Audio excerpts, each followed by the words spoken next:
નમસ્કાર મિત્રો, સ્વાગત છે ફરી એકવાર આપણી યુટ્યુબ ચેનલ નકુમરીશની અંદર। આજના વિડીયોની અંદર વાત કરીએ ખેડૂતો માટે સરસ મજાની યોજના આવી છે। રૂપિયા 1 લાખની સહાય છે આપવામાં આવે છે થ્રેશર ખરીદવા માટે। વિગતવાર યોજનાની માહિતી મેળવીએ। ખાસ આ વિડીયો તમારા મિત્રો સુધી શેર કરી ચેનલની અંદર નવા આવેલા તો ચેનલને સબસ્ક્રાઇબ કરીને ખાસ કરીને બાજુમાં આવતા બેલ આઇકોનને પણ પ્રેસ કરવાનું ભૂલતા નહીં, વધારે માહિતી મળતી રહેશે। આજના વિડીયોની અંદર વાત કરીએ સરસ મજાની ખેડૂતો માટે જે યોજના આવી છે, પાવર થ્રેશર ખરીદવા માટે સરકાર છે સહાય આપે છે।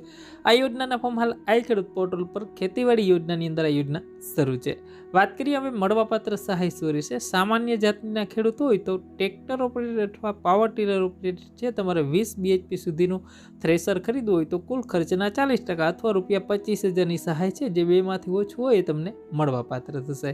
હવે તમારા મિત્રો વાત કરીએ ટ્રેક્ટર ઓપરેટેડ 20 BHP થી વધુ ને 35 BHP સુધીનું તમારે પાવર થ્રેશર ખરીદવું હોય તો એના છે કુલ ખર્ચના 40% અથવા રૂપિયા 30,000ની સહાય છે, જે બેમાંથી ઓછું હોય એ તમને મળવાપાત્ર થશે।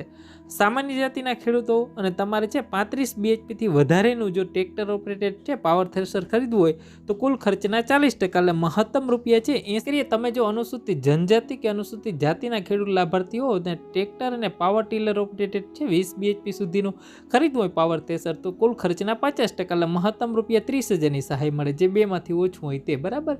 ટ્રેક્ટર ઓપરેટેડ છે 20 BHP થી વધારે ને 35 BHP સુધીનું છે BHP એટલે કે બ્રેક હોર્સ પાવર બરાબર, એના સુધીનું છે કુલ ખર્ચના 50% રૂપિયા 40,000ની સહાય મળે છે મિત્રો, જે બેમાંથી ઓછું બરાબર હોય તે।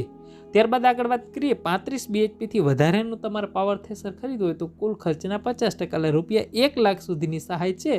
જો તમે SC કે ST ખેડૂત તરીકે આવતા હો તો તમને આ સહાય મળવાપાત્ર થશે મિત્રો।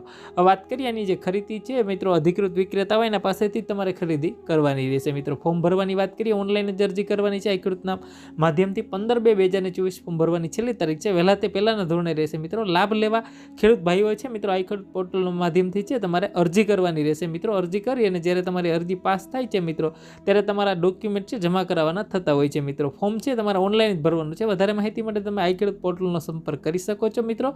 વિશેષ આ વિડીયોની અંદર લાઇક કરી તમારા મિત્રો સુધી શેર કરજો। તમારા જિલ્લાની અંદર લક્ષ્યાંક હશે તો જ તમે આ ફોર્મ ભરી શકો છો મિત્રો। વિડીયોને લાઇક કરી તમારા મિત્રો સુધી શેર કરજો।